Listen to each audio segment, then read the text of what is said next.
terrifyingly, traditionally fascistic president Jair Bolsonaro of Brazil has tested positive for the coronavirus after downplaying and denying the symptoms and the terrors of the virus for a long time. This was expected to come after he was reporting symptoms over the weekend and on Monday. Bolsonaro is 65 years old. He's repeatedly trivialized the pandemic and flouted social distancing, even as Brazil became the second worst hit country after the United States, with more than 65,000 deaths and 1.6 million confirmed cases. I wonder what the United States and Brazil have in common there. Oh right, it's a far-right leader who is anti-science and definitely mentally deranged. So, Brazil, we feel ya. He called the virus a, quote, little flu at the beginning of the year. I'm sorry, Bolsonaro said in April after the country's death toll reached 5,000. But what do you want me to do about it? I don't know. Protect your constituents, protect your citizens, but as I will lay out later in a little bit, Bolsonaro doesn't care about many of his citizens because he is an enormous bigot, much more so than Donald Trump. And I know many people might say, that's impossible.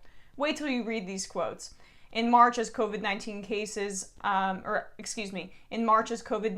claimed its first victims in Brazil, the far-right populist, this is NPR's framing, I would not call him a populist because I don't think that's a thing, used an address to the nation to brag that, if infected, he would quickly shake off the illness thanks to his athlete's background. We'll see. Now we'll see. Since then, Bolsonaro has continued to attend social events and political rallies, often wearing masks incorrectly or not wearing them at all. Last week, by the way, he vetoed legislation to make mask wearing mandatory in schools, businesses, and churches. So, I don't even understand why veto that, because it's a culture war thing. But it's science, it shouldn't be. Once again, the right's aggressive anti-science rhetoric, belief system, wanting to close their eyes and not understand anything about the world, rears its ugly head and has deadly consequences.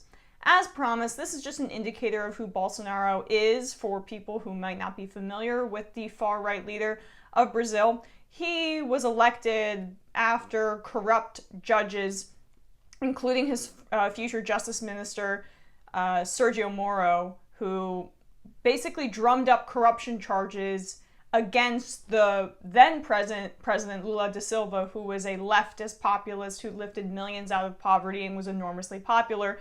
They locked him up. He wasn't able to run in the 2018 elections, and so his Workers' Party had to put someone else in to be the party's nominee, and he had no name recognition. He was not Lula, and so this far-right populist...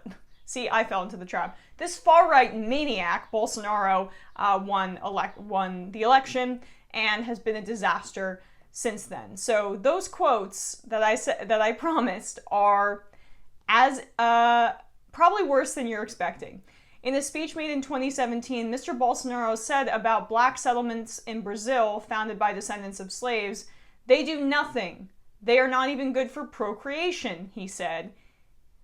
He has also repeatedly referred to black activists as, quote, animals, who should, quote, go back to the zoo.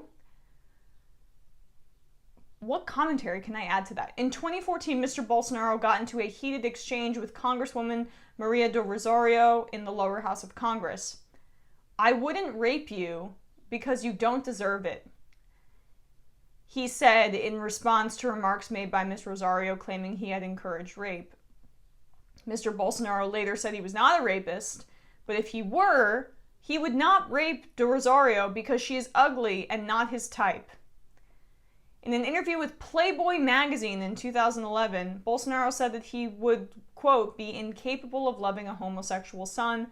"I would prefer my son to die in an accident than show up with a mustachioed man."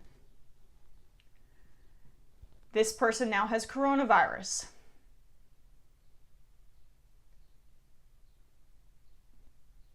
I can't wish him well.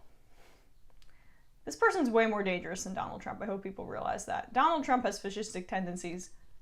Bolsonaro's an actual fascist.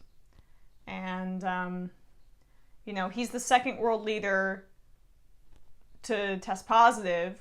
We know Boris Johnson in the UK did as well. Also a far-right leader. So it's fascinating. Maybe when these conservatives start to feel the consequences of this deadly disease that we have no idea what the ramifications are, and it's so contagious, maybe then they'll change their perspective. But I don't know, Bolsonaro, he might just want to talk about his athleticism even more and then make some horrific comments on his way out. I don't know.